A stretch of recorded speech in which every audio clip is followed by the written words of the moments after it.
এখন থেকে যে কোনো ছবির ব্যাকগ্রাউন্ড খুব সহজেই কিন্তু আপনি রিমুভ করতে পারবেন কোনো থার্ড পার্টি কোনো অ্যাপ্লিকেশন ছাড়া। আপনার ছবির পাশে যদি কোনো মানুষ থাকে বা ব্যাকগ্রাউন্ড থাকে খুব সহজেই কিন্তু আপনি এক ক্লিকে রিমুভ করতে পারবেন। এটার জন্য কোনো থার্ড পার্টি কোনো অ্যাপ্লিকেশন লাগবে না। এটার জন্য আপনার যে গুগল ফটো, সেই ফটোটা কিন্তু আপনার ডাউনলোড করতে হবে। সেই গুগল ফটোতে আপনি কি করবেন, যে ছবিটা আপনি সিলেক্ট করবেন সেই ছবিটা আপনি নেবেন। নেয়ার পরে এখানে লেখা আছে এডিটের উপর আপনি একটা ক্লিক করবেন।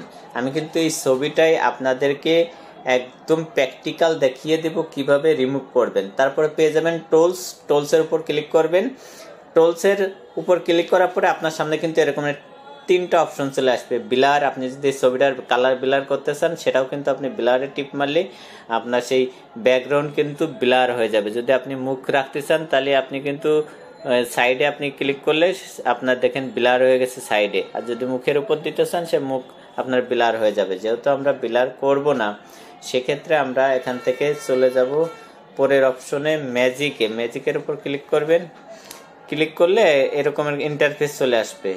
ইন্টারফেস আসার পরে কিছুক্ষণ আপনার হয়তো লোডিং নিবে। লোডিং নেওয়ার পরে আপনি যে ছবিটা রিমুভ করবেন সেই ছবিটা এই রকমের গোল করে দিবেন, সেটার উপর এরকমের গোল চিহ্ন দিয়ে দিবেন।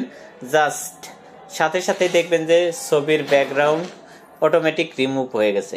আপনার ছবির যে কোনো ব্যাকগ্রাউন্ড বা আপনার আশেপাশের ব্যাকগ্রাউন্ড অথবা যদি কোনো মানুষ থাকে সেগুলো কিন্তু আপনি খুব সহজেই রিমুভ করতে পারবেন এভাবেই।